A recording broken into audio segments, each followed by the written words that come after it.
Assalamualaikum warahmatullahi wabarakatuh.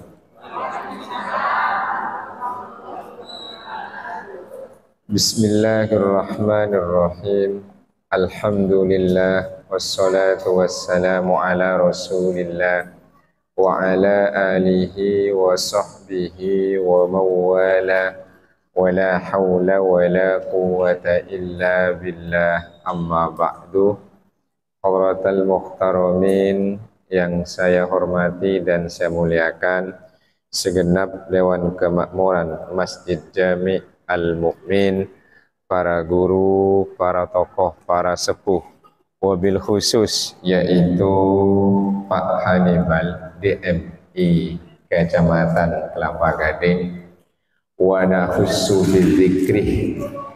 Lebih-lebih yang saya hormati dan saya muliakan Bapak Ibu jamaah Majelis Taklim malam Jumat. Mudah-mudahan Allah selalu berikan keselamatan, Allah berikan kesehatan, yang sakit disembuhkan, yang punya urusan dimudahkan, rizkinya melimpah barokah, panjang umur, husnul khotimah, pergi mudah ke Mekah Madinah. Amin ya rabbal alamin. Kajian kita insya Allah pada malam ini melanjutkan kajian sebelumnya. Sebelumnya itu masih terkait tentang muqaddimah sampai sholawat dan salam kepada baginda Nabi Muhammad sallallahu alaihi wasallam. Keluarga, siapa keluarga sudah kita kaji, kemudian sahabat, ada Ansor dan Muhajirin. Insya Allah lanjutannya adalah yaitu terkait tentang orang beriman yang imannya sempurna dan terkait tentang perintah serta larangan. Bismillahirrahmanirrahim. Qala al-musannif rahimahullah wa nafa'ana bihi wa bi'ulumihi fid dharaini amin. Amma ba'du. Fa innal mu'minal kamilah fi imanihi wa huwal mu'minu haqqan man kamulat fihi syu'abul imanih. Bahwa orang beriman yang sempurna keimanannya, imannya iman beneran, mukminnya mukmin sejati. Jangan sampai DKM dan jamaah al-mukmin tidak jadi mukmin beneran.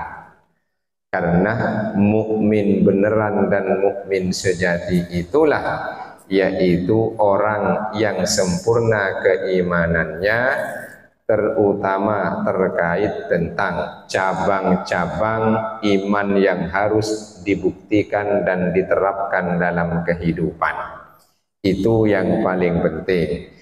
Kalau ada orang ngaku beriman tapi tanda serta kriteria dan karakter keimanan tidak ada dalam dirinya, berarti belum jadi mukmin sejati, masih sekedar ngaku iman saja.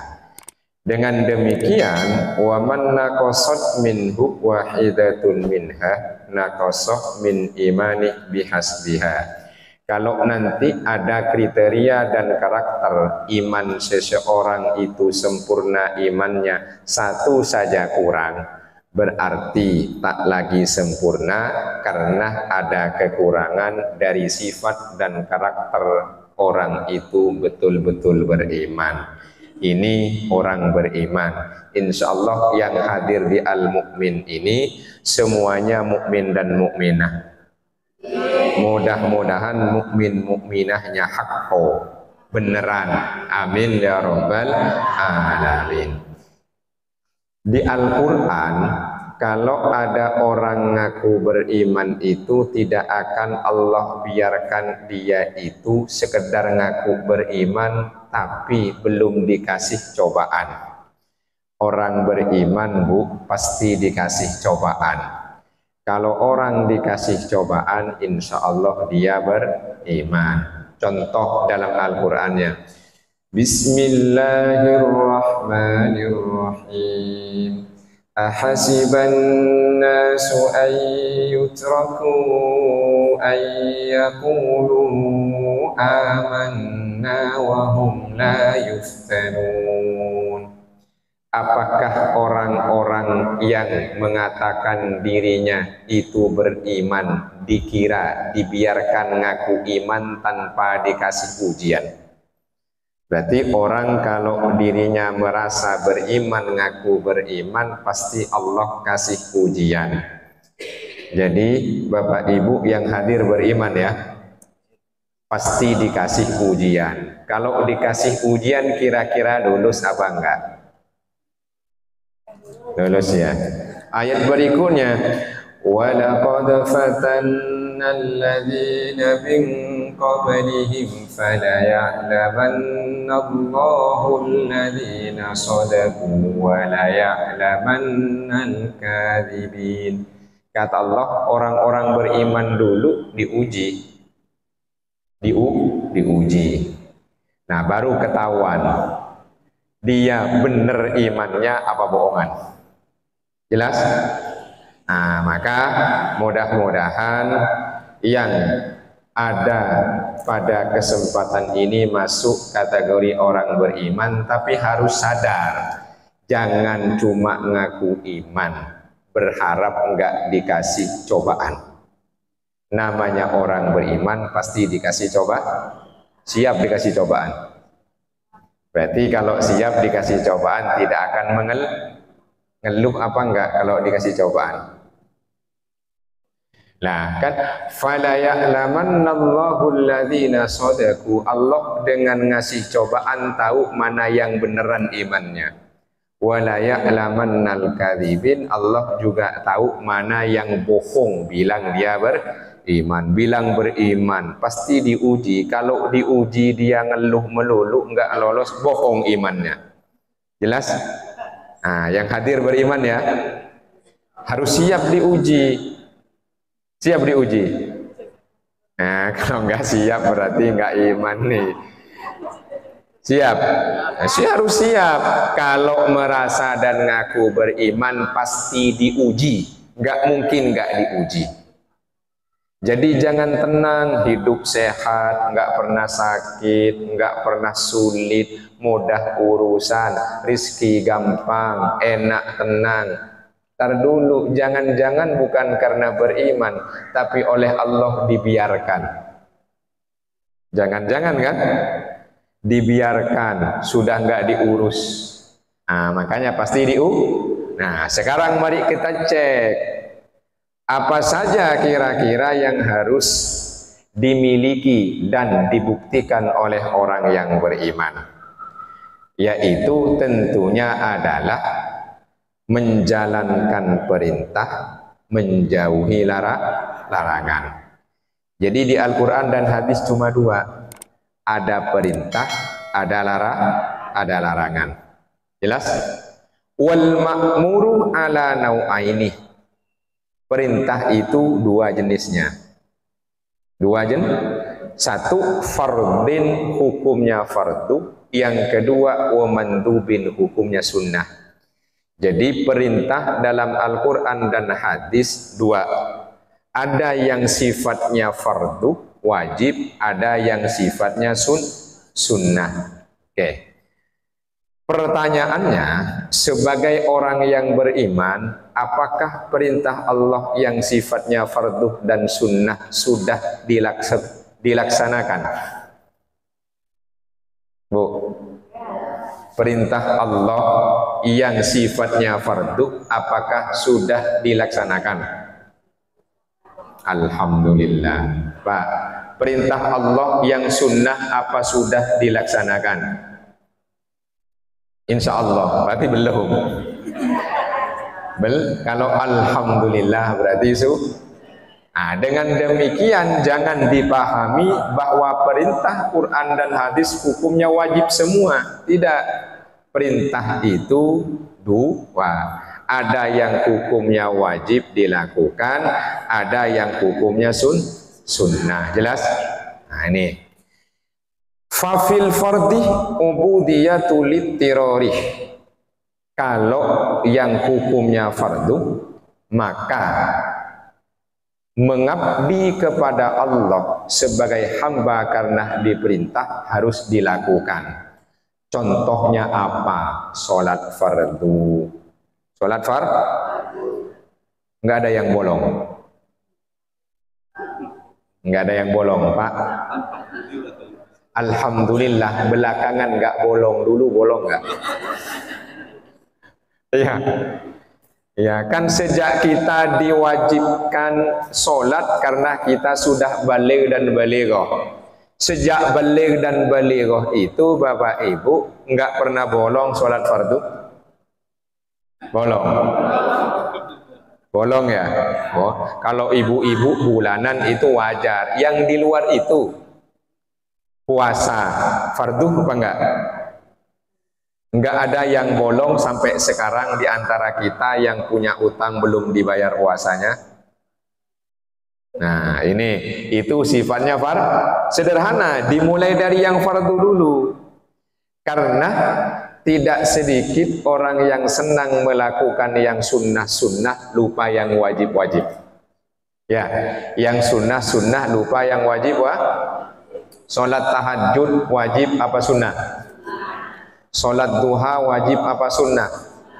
Semangatan mana sholat duha, tahajud dan sholat fardu? Benar. Jangan-jangan semangatan sholat tahajud dan duha karena ada maksud tujuan yang ingin digapai. Ya, jangan-jangan. Nah, ini namanya sunnah didahulukan, wajib di nomor duakan. Fardu itu tumpeng, Bu. Sunnah itu butir. Jangan buang tumpeng, milih butir. Ya, jadi orang kalau seneng milih yang sunnah, yang wajib ditinggalkan, namanya buang tumpeng, milih butir. Jelas? Nah, ini fardu. Kemudian yang contoh sunnah itu adalah ubudiyatul ikhtiyari, yaitu sifatnya pilihan. Yang namanya sunnah sifatnya pilihan. Jadi dilakukan monggo, tak dilakukan tidak mengapa. Nah, itu namanya sunnah. Dilakukan berpahala, ditinggalkan tidak dosa. Itu namanya sunnah. Tapi kalau fardu itu dilakukan berpahala, harus ditinggalkan dosa. Kalau sunnah itu dilakukan tidak wajib, boleh, tapi berpahala.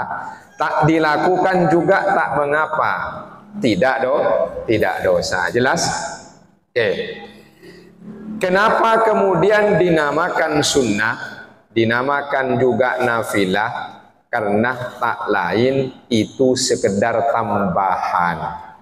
Sekedar tambahan. Sholat yang wajib kan cuma 5. Duhur, asar, maghrib, isya, subuh. Yang sebelum dan sesudah itu tambahan. Tambahan. Nih mohon maaf, sholat qobliyah duhur 4 kenceng, ba'diyah duhur kenceng, sholat duhur baik isya oke, subuhnya 12. Bener nggak nih? Nah, ini problemnya nih. Subuhnya 12, milih butir, lagi-lagi buang tumpeng. Jelas maksudnya? Nah, ini rajin sholat tahajud karena ada hajat. Melek bangun jam 2, tahajud melek sampai setengah 4, habis itu ketiduran, subuhnya 12. Jelas maksudnya? Jadi tetap dahulukan yang fardu. Sekiranya fardu tak bisa kita lakukan, jangan maksakan diri untuk melakukan yang sunnah-sunnah. Jelas? Nah, itu adalah karakter orang yang beriman. Jadi orang beriman itu mendahulukan yang wajib daripada yang yang sunnah. Tuh. Mudah-mudahan yang hadir pada kesempatan ini tidak ada yang ngutang fardu. Nggak ada kan? Jangan-jangan ngutang semua nih. Utang semua, jangan-jangan nih. Nah, dengan ngaji begini, ayo bayar utang, nyicil nggak apa-apa. Yang penting niat bayar. Yang penting niat bayar. Ini bukan utang uang ya, utang kewajiban. Utang kewajiban itu bukan utang uang. Ya utang uang juga harus dibayar. Harus dibayar. Waktu ngutang uang, Masya Allah santunnya, lembutnya, ya sedih kelihatan, butuh sekali waktu ngutang. Kayak kambing. Tahu kambing lagi ngembek? Tapi pas waktunya bayar, beda. Enggak kayak kambing, kayak nah itu tuh bener nih. Ini yang minjemin uang apa yang suka minjem uang nih? Dua-duanya ya. Nah, jadi kewajiban itu tetap harus dilakukan. Ini mumpung ingat utang uang, Bu, Pak, ada hadis kata Nabi bahwa manis tushhidah fi sabilillah, orang yang wafat mati syahid di sabilillah, mati syahid, ghufirah lahu ma taqaddamah min, semuanya dosanya dihapus kecuali satu, dosa utang. Padahal sudah mati syahid, apalagi mati sakit. Mati syahid fi sabilillah saja tak diampunin, apalagi mati sakit. Jelas? Pokoknya utang harus dibayar. Habis ini nyicil ya. Nyicil lah. Iya, jangan nyicil, nggak apa-apa. Oke. Baru berikutnya adalah larangan itu wal manhiyu ala kismaini. Larangan ada dua. Tadi Al-Quran itu ada perintah, ada larangan. Perintah ada dua, ada wajib, ada sunnah. Sekarang larangan juga ala kismaini ada dua, yaitu adalah nahi hadrin wa nahi karahatin, sifatnya haram dilakukan, dan yang kedua makruh dilakukan. Jelas? Oke. Yang dinamakan haram itu adalah dosa dilakukan, pahala niat meninggalkan. Ingat, ada niatnya.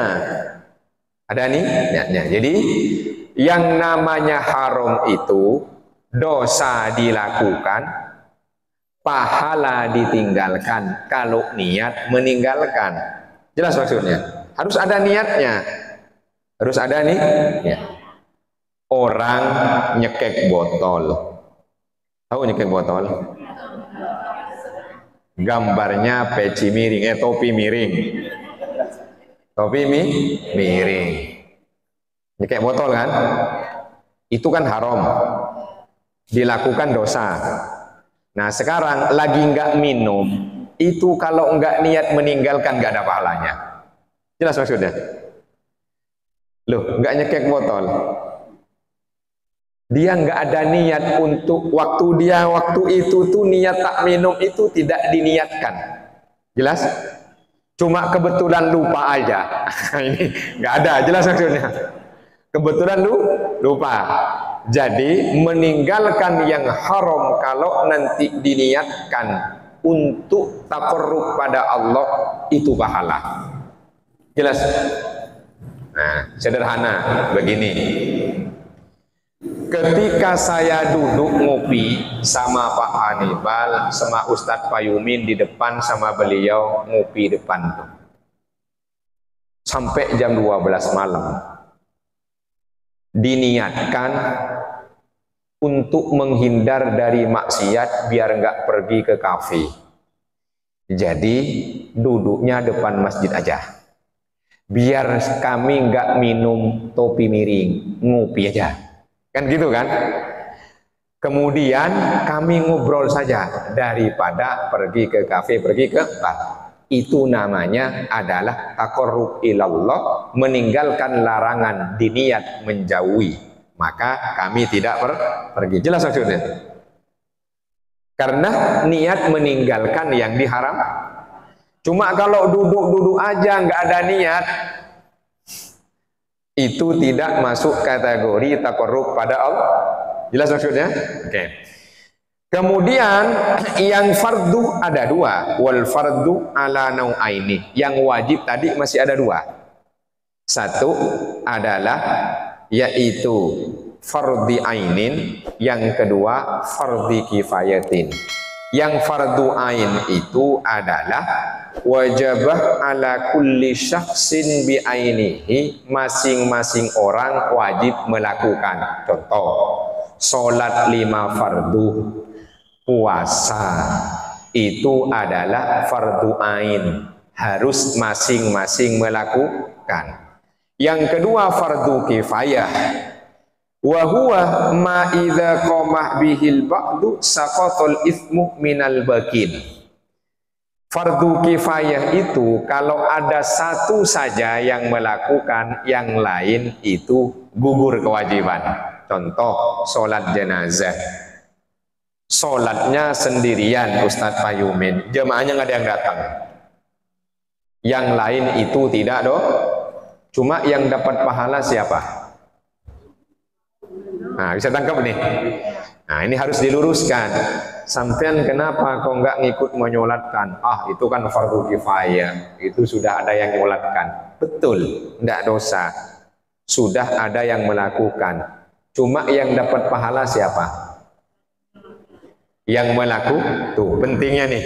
Jadi, pemahaman fardu kifayah jangan hanya dipahami gugur tak dosa kalau kita tak melakukan, rugi. Rugi, tapi kita juga mesti melakukan karena itu sumber pahala. Nah, ini harus dibedakan, Terus di antara perintah dan larangan ada yang nggak ada perintah, nggak ada larangan. Nah, ini apa itu namanya? Boleh-boleh saja. Ya, makruh larangan. Nih, yang fardu dua, fardu ain, fardu kifayah. Yang wajib ada fardu, ada sunnah. Yang perintah ada fardu, ada sunnah. Yang larangan ada haram, ada makruh. Sekarang ada di tengah-tengah, nggak diperintahkan, juga nggak dilarang. Jelas nih? Mubah. Namanya mubah. Mubah ini mau kita isi apa?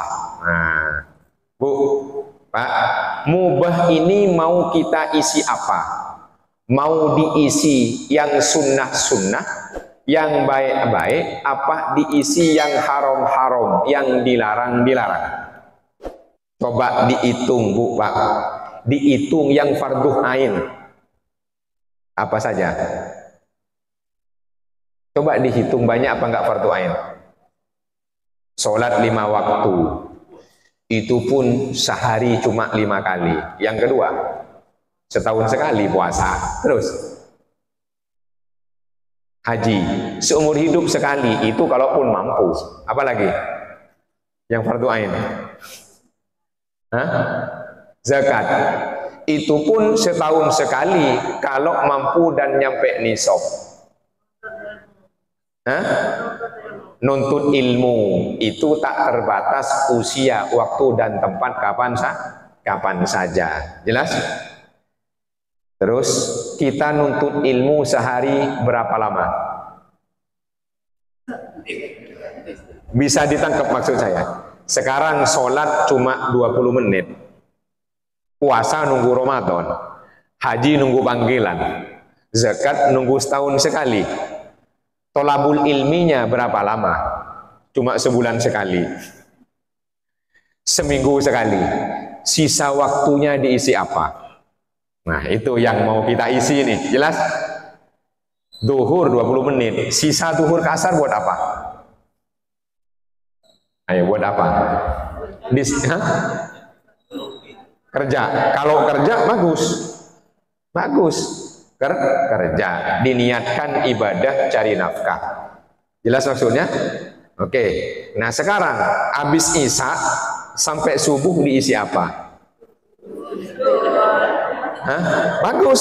Lebih baik tidur kalau diniatkan menghindar dari maksiat dan ngomongin orang. Oh, itu pahala semua. Kan pahala semua. Sampean kok doyan tidur? Ada ulama itu kerjaannya banyak tidur. Kenapa? Supaya saya terhindar dari maksiat. Jadi tidurnya diniatkan takarrub supaya terhindar dari maksiat. Daripada ngayap. Kalau ngayap nanti maksiat apa enggak? Sengaja apa enggak? Sengaja. Nah, itu maksudnya. Jadi kita mau ngisi yang mubah, yang kosong ini dengan kebaikan. Jelas? Oke.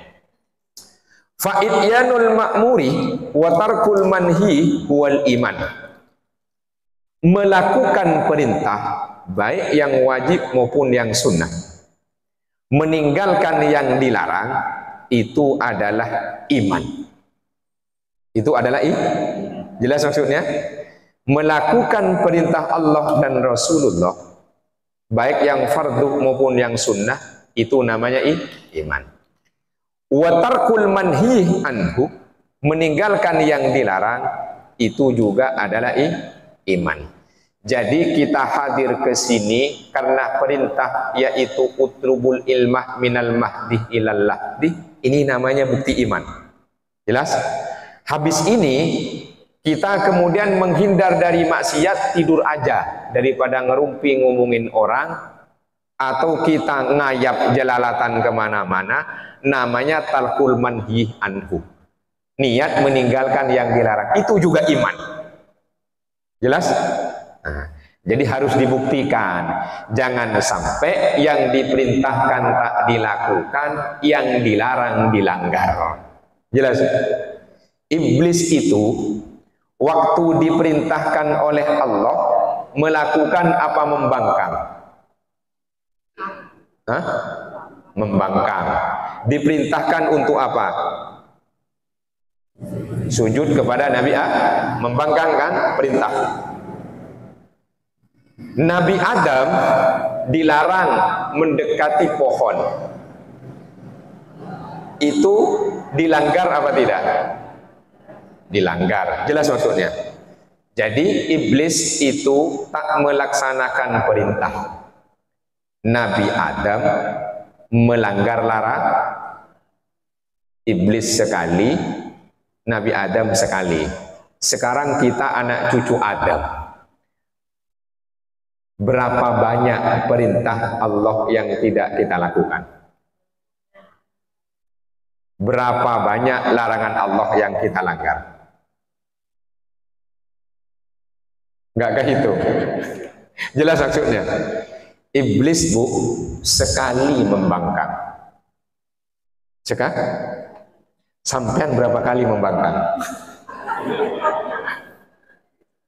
Jelas maksudnya? Dikit-dikit setan ini. Sampean berapa kali? Coba. Iblis kalau ditanya salahnya satu, membangkang sekali. Cari, nggak ada lagi. Hah? Bukan kata saya ya, kata Waji. Kata Waji. Nabi Adam melanggar sekali. Cuma sekali melanggar. Nih, yang hadir ini berapa kali melanggar? Saking banyaknya nggak ingat. Jelas maksudnya? Oke, sekarang kita cek. Nabi Adam dulu itu di surga apa di luar surga?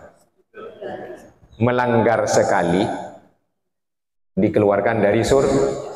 Ini yang melanggar berkali-kali, nggak pernah di surga. Ke surga apa enggak? Jelas maksudnya? Coba, Nabi Adam melanggar berapa kali? Sekali. Itu pun nggak merugikan orang. Di surga kan? Dikeluarkan apa enggak? Nah kita yang nggak pernah di surga, melanggarnya keseringan. Mau ke surga? Jelas maksudnya? Oke. Iblis sekali membangkang perintah, diusir juga kan? Kita berkali-kali. Gampang.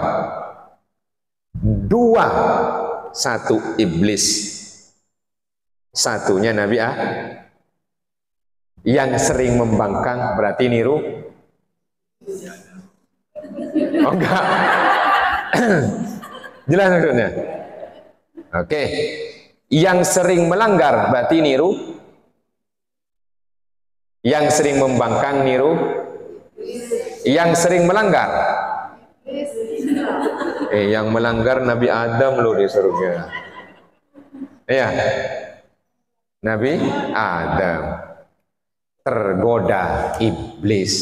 Oh ingat, itu karena Nabi Adam digoda oleh iblis. Jangan nyalain Nabi Adam dulu. Siapa maksudnya? Jadi yang membangkang dia niru iblis. Yang melanggar larangan dia tergoda oleh bujuk rayuan.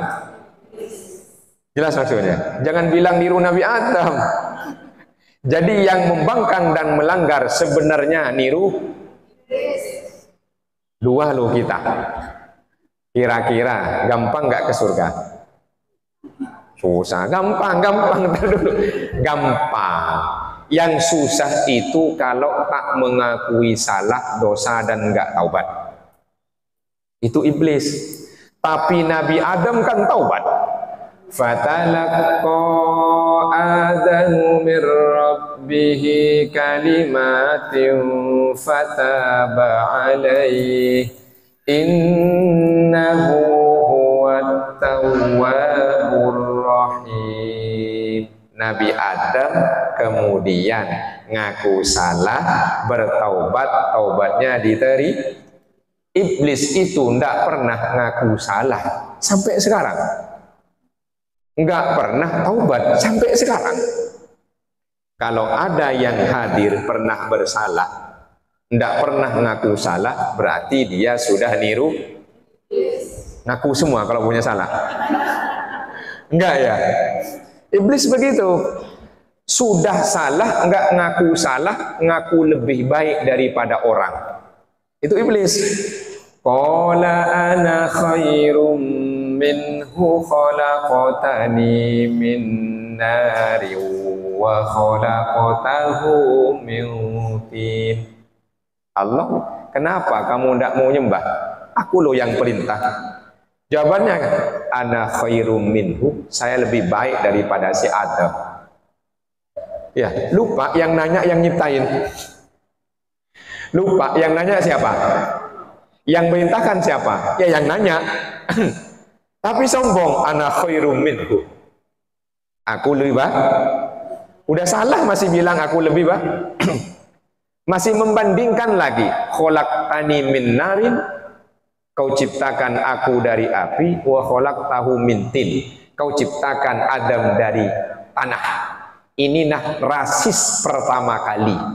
Jadi orang kalau rasis dia niru. Banyak, pokoknya iblis semua ini. Coba membandingkan manusia ciptaan Allah, satu dari api dibilang bagus, satu dari tanah. Itu rasis apa bukan? Satu ini kulit putih, ini dekil, kan begitu kan? Ini bangsa, ini bang, itu namanya rasis. Jadi yang pertama kali melontarkan kata-kata rasis adalah iblis. Kalau ada yang hadir senang melontarkan rasisme, berarti dia niru. Udah, pokoknya iblis semua ada. Jelas ya? Oke. Nah, dia nggak taubat, makanya susah ke surga. Tapi Nabi Adam kan taubat. Fatalaqqa tadi fataba alai, Allah nerima taubatnya. Allah maha menerima taubat, lagi maha tahu kan pengakuan Nabi Adam? Rabbana zalamna anfusana wa illam taghfir lana wa tarhamna lanakunan. Bukan pengakuan dong. Rabbana ya Allah ya Tuhan kami, dolamna anfusana, kami dolim pada diri kami sendiri, kan gitu. Wa illam taghfir lana, jika engkau tak ampuni kami ya Allah, wa tarhamna, dan engkau tak sayangi kami, lanakunanna minal khosirin, pasti kami jadi orang kan diterima oleh Allah. Kita ngaku nggak kalau salah? Kalau maksiat ngaku, melanggar ngaku ke siapa? Nah, kita maksiat melanggar larangan, ngakunya ke siapa? Baca itu. Nah, ternyata kita cuma ngaku kalau ketangkep orang. Bener? Ngaku kalau ketangkep basah, itu ngaku. Coba kalau enggak ada yang nangkep basah, berhenti taubat ngaku salah, apa lanjut? Ada orang ngumpul sapi, selama enggak ketahuan, sadar ngaku salah, taubat, apa lanjut? Tahu ngumpul sapi? Kebok dulu, udah enggak ada keboknya. Ngumpul sapi, selama enggak ketahuan kan lanjut. Dia taubat karena ketangkep basah. Jelas? Ngaku ke Allah? Enggak. Paling ngakunya ngaku ke orang. Tidak ada pengakuan dirinya bersalah. Itulah iblis. Sudah salah, masih membela diri ngaku benar. Nah, itulah yang disebut orang yang imannya kurang. Makanya bahwa fi'lul ma'mur wa tarkul manhi huwal iman. Melakukan perintah, meninggalkan larangan, itulah iman. Alladzi fihi sa'adatul ibad. Hamba Allah akan bahagia dan beruntung kalau dia menjalankan perintah, meninggalkan larangan. Jelas? Oke.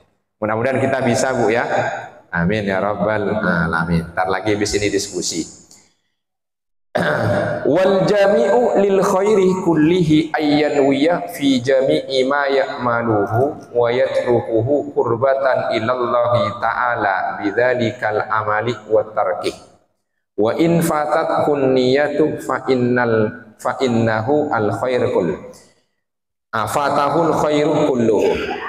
Jadi begini kata Imam Nawawi ini, nah nulisnya nih, kalau ada orang yang melakukan kebaikan, ada orang yang meninggalkan keburukan, maka semua amal yang dilakukan dan larangan yang ditinggalkan harus disertai ayyanwiyah dengan niat.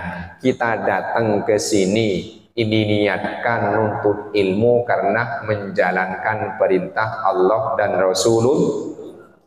Jelas? Harus ada niat. Nanti kalau kita kejebak pada kemaksiatan, menghindar, diniatkan kita ini taat pada Allah, menghindar karena itu larangan Allah dan Rasulullah. Jadi niat apa? Kurbatan, niat kita ingin mendekatkan pada Allah, taat. Pada intinya taat itu dua. Taat menjalankan yang diperintahkan, taat meninggalkan yang dilarang. Jelas? Taat menjalankan yang diperintahkan, taat meninggalkan yang dilarang. Itulah sebetulnya orang yang taat. Cuma masih banyak orang mikir orang taat itu yang rajin sholat aja, yang rajin puasa aja. Orang meninggalkan yang dilarang itu sebetulnya adalah orang to'ah. Nah, makanya tadi kalau kita duduk nongkrong di depan sambil ngopi, niatkan kita menghindari yang namanya kafe dan topi miring, maka itu adalah pahala. Jelas maksudnya? Jadi harus diniatkan. Ternyata ke surga gampang jalannya, yang sulit menerapkannya. Ya, ini gampang diucapkan dan disampaikan, tapi tak mudah Jelas kan? Gampang. Ngomong gampang, susah tak mudah diterapkan. Fal fardu minal imani min amalin wa tarkin bid'un wa sab'un. Fardu sebagai bukti keimanan seseorang harus dilakukan maupun ditinggalkan ada 70. Begitu iblis itu. Baik, mudah-mudahan anak cucu kita oleh Allah dijadikan putra putri yang ahli ilmu, ahli Quran, soleh solehah. Mudah-mudahan itu menjadi anak-anak yang mendoakan kita semua. Begitupun kita buat orang tua. Al-Fatihah. A'udzu billahi minasyaitonir rajim. Bismillahirrahmanirrahim.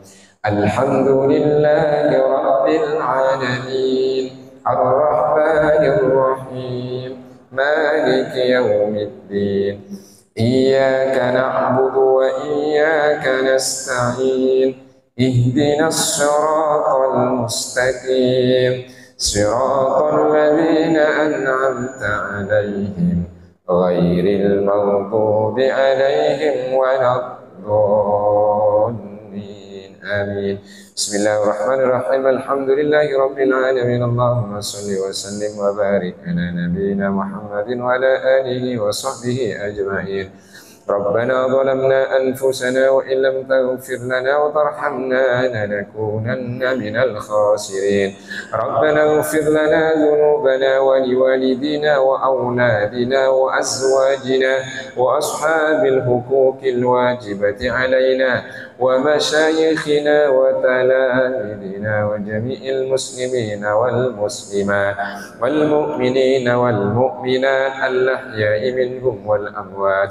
Allahumma ja'alna wa ahlana wa awladana min ahlil ilmi wal khair. Allahumma ja'alna wa ahlana wa awladana min ahlil Qur'anil karim. Allahumma ja'alil Qur'ana lana yawmal qiyamati syafi'a.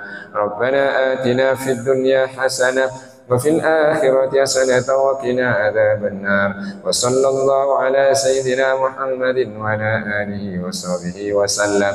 سبحان ربك رب العزة عما يصفون وسلام على المرسلين والحمد لله رب العالمين. Qabul ya Allah, kurang lebihnya mohon maaf, mudah-mudahan ada manfaatnya.